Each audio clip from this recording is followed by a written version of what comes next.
Are you Mr. Rayner? Yes, miss.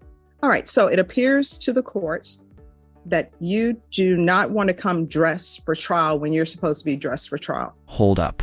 Showing up to trial in the wrong outfit. That's like walking into a job interview in pajamas. The judge isn't just being picky here. Your appearance can actually sway the jury's perception of you. What do you guys think? Should the outfit really matter this much? Mr. Rayner, we had requested some judgments from past hearings he's had and held, and we were provided those today. One of them, and I had received already one. I discussed that with my client, and he kind of doesn't like the way I'm approaching everything, and doesn't like the way or he feels that I'm not representing him accurately. Mr. Rayner, come on down. So we might want to talk to him because he's asked me to get off the case. And I told him that's something you have to discuss with the judge. And for the record, we have been relayed an offer to my client. All right. So, Mr. Rayner, are you Mr. Rayner? Yes, miss. All right. So it appears to the court that you do not want to come dressed for trial when you're supposed to be dressed for trial. Well, believe it or not, Miss Boyd, I wasn't aware of this trial in the first place. And no, because here's the thing. Firstly, when a deputy at the jail tells you you're supposed to be dressed for trial, you're dressed for trial. And when your time, you were told before. That red jail uniform isn't just clothing, it screams high-risk inmate. Like gang affiliation or disciplinary issues. Imagine facing a jury already assuming you're dangerous before hearing a single fact. Fair or foul? Before you didn't do it. And guess what? If you ever come back to this court where a deputy at the jail has told you to dress for trial and you're not dressed, you know what's going to end up happening? You're going to be going to trial in that red jumpsuit. And you know why you're going to be going to trial in that red jumpsuit? Because it's going to have been your choice. I am not having you come back to this court again where you're pretending as though nobody told you you had a jury trial. The other thing, you're saying that your attorney is telling me that you want another attorney? That's correct. All right, then you need to hire one. Do you understand? I don't have any support issues. Support at all as we speak right now at the moment. What support for what? Ordinary to hire an attorney. Oh, well, then this is your attorney. This is what I've discovered, and I've told many people this before. This is what ends up happening. When you, as a defense attorney, are placed to represent somebody and you've been appointed to represent them, number one, there are certain qualifications that you must have. This is a third-degree felony. It may be bumped up to a second-degree felony based upon what's in the indictment. This attorney would not have been appointed to your case if he didn't have the qualifications to be on this case. I don't allow attorney shopping in this court. Whoever comes up on the wheel, that's who your attorney is. The state will tender an offer to your attorney because I require the state to tender an offer. State can make an offer and say, we're offering 20 years. The state can say they're offering the maximum. Guess what? Your attorney has absolutely, really no control over what the state is offering. So what's even if your attorney were to go to the state and say, well, these are the weaknesses in your case, and this is what my client is willing to accept, the state can still say, I am not going to offer your client what he wants. The only thing I will offer you is A, B, or C. And your attorney ethically is obligated to tender that offer to you. Now, you can accept it or not. That's completely up to you. There are certain rights you have when you're charged with the offense. One of them is whether or not you will accept an offer or not, and whether or not you will testify at trial, and what plea you will enter. Do you understand? So you're not getting another attorney. If you want to hire one, you are more than welcome to hire one. So this is your attorney. Next question. Why does my case carry? The judge lays it out. Probation isn't a guaranteed second chance, especially if you've already had a few. Think of it like lending money. Burn someone twice, and you're not getting a third loan. Let me ask you, should repeat offenders still get another shot at probation? At least prison time and no, not probation. Here's the or thing. anything. You will have to speak to your attorney. What I can tell you is there are certain cases, number one, that you're not eligible for probation. There are certain cases that if you go to a jury trial and if you are found guilty, you're not eligible for probation. There are some cases that if you go to jury trial, maybe you're eligible for probation from a court. But I cannot tell you whether or not, just based upon looking at your case, that which would be the indictment for me, whether you're eligible or not. What I can tell you though, usually if you have a repeater count and you go to a jury trial, you're not eligible for probation. So you need to speak to your attorney about that. And I'm sure your attorney will tell you whether or not you're eligible. Think of criminal history this way. If you have somebody that you loan money to, right? Let's say somebody comes to you and they say, can you loan me $50 and I'll pay you back next week? And you say, yes, I will loan you the $50. What are you going to use it for? Oh, I got to pay my electric bill, which that would be a great, good electric bill these days. And that person gets the $50 and they don't pay you back. And you just, you said you pay me back on this day, you're not paying me back. That person comes to you for a second time and said, look, I'm in dire straits. They're about to cut off my electric bill. I need $60. And you tell them, you know what? I gave you $50 just last week and you never paid it back. And they're like, I know, I'm so sorry for doing that, but I promise you this time I will pay it back and I really need the $60. So you loan them $60 and they don't pay it back. And then they come to you for a third time. You may say, I'm not going to loan you any money. I don't care what your problems is because I've loaned it to you 2 times before and you haven't paid it back. Sometimes people view criminal history that way. And when I was a prosecutor, sometimes people would view criminal history that way. They would say, you know what? I gave you probation before, you didn't do well on it, and you pick up another case. I gave you probation the second time, you didn't do well on it, and you pick up another case. So maybe that could be a reason why people make offers that they make. But what I want you to take away from this conversation is this attorney, according to the will, is qualified to handle the type of case that you're charged with. And I would tell you one of the qualifications they must have, and Mr. Gomez, correct me if I'm wrong, he has to have tried cases before, and he has to have tried felony cases before. You can't just have tried misdemeanor cases and then come to felony court and say, oh, I'm qualified. That's not how it works. So he's tried the necessary cases. And if you are upset by the offer that he is tendering to you, no, that is the offer that is the state has made. And in this court, I require everybody to treat each other with kindness. So I guarantee you, when the state made him that offer, the state wasn't mean. The state just says, this is the offer I'm making.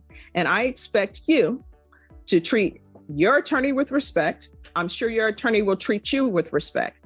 But again, if you want a different attorney, you need to retain an attorney. So that means you need to go out and hire an attorney. And if you don't have the money to hire an attorney, then this is your attorney. Do you understand? The other thing I want, that's either yes or no. Yes, miss. The other thing I need you to understand, and again, we're not doing this anymore. If you are at the jail and they're ordering you dressed for court, that's me ordering you dressed for court because you're up for trial. And I will not have any qualms whatsoever with you going to trial dressed in that red uniform. And you and I both know that red uniform has several meanings attached to it, just the way the orange ones does and the blue ones does. The blue one for females, orange, just regular inmates. The red, gang member, age issue, in admin segregation. Yellow with stripes, pregnant, or just yellow, pregnant. Tan or grayish looking color, trustees. So if you want to come to trial dressed in red, that is completely up to you. Do you understand? Yes, miss. Do we understand each other? Yes, miss. Do you understand the offer that the state has made to you? That's either yes or no. Yes. Do you need to confer with your counsel anymore on the offer that the state has made to you? And if you would like to make a counter offer, I'm sure if you would tell your attorney, well, I want to accept this, but this is what I will accept. That's what's called a counter offer. But what that means is you're telling the state, I'm not accepting your offer. I will only accept this. So that means that you're rejecting the state's offer. And New case on the docket? From courtroom fashion disasters to probation violations, buckle up, this one's about drugs, second chances, and whether the judge is running out of patience. it may or may not appear for you again. Do you understand? Yes, miss. And I'm sure this attorney will be able to tell you what your range of punishment is in this type of case. I cannot tell you that because I don't know the facts of your case. The only thing I have before me is an indictment. You understand? Yes, miss. Do you need to speak with your attorney some more? Do you need to see what evidence the state is saying they have? No, miss. Have you already seen that? Not quite yet, but yes, I have. Mr. Gomez, will you let him see that since we're all here? I could confer with him again. All right, so your attorney is going to confer with you and the state will let him see their file so you can see their file and see what they have, okay? All right, thank you. 2019 CR 11647, State of Texas versus Jamal Trayvon Coleman. Can I have parties announced for the record for the state? Thanks to the state of Texas. Defense? Monica Corolla for defense. And are you Jamal Coleman? Yes, ma'am. Are you the same Jamal Coleman who was placed on deferred education in 2019 CR 11674 for the offense of aggravated assault with a deadly weapon on November 5th, 2020 for a period of 8 years? Is that you? Yes, ma'am. All right, state. Violated condition number 2 on or about the 7th day of June 2023 in Bexar County, Texas. The defendant, Jamal Trayvon Coleman, did then and there fail to submit to a drug test in violation of condition number 2. How do you plead to that? True or not true? True. The state will waive and abandon the other allegations.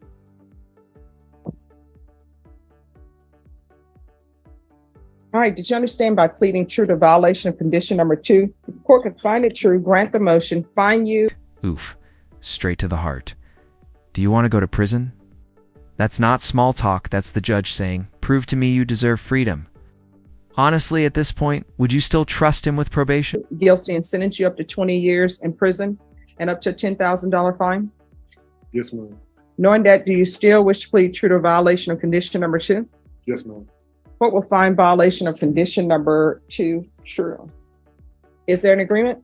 Yes, Your Honor. The agreement is, and should Your Honor choose to follow it, is to deny the motion and to alter and amend his conditions of probation to include the ISF dual track, and for him to complete the dual track and continue on probation. All right, is that the agreement? It is, Judge. All right, Mr. Coleman, raise your right hand for me, please. Do you solemnly swear affirm the testimony you give will be the truth and nothing but the truth, so help you God? Yes, ma'am.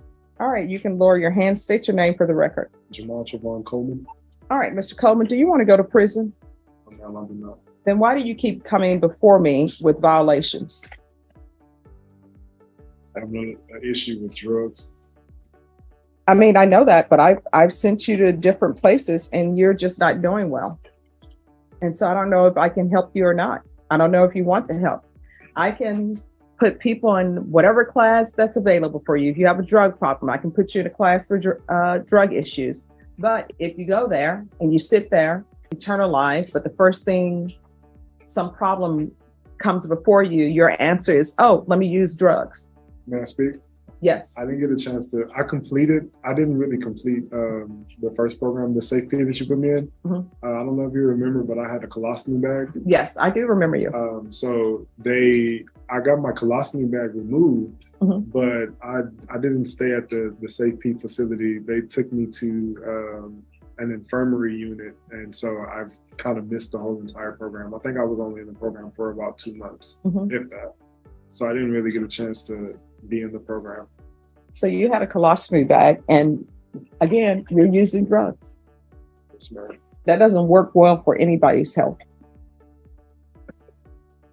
And I will tell you, I have some friends who previously were addicted to drugs and now they've been clean and sober for about 30 years. And they will all tell me, Stephanie, I can no longer abuse my body because I abused it so much.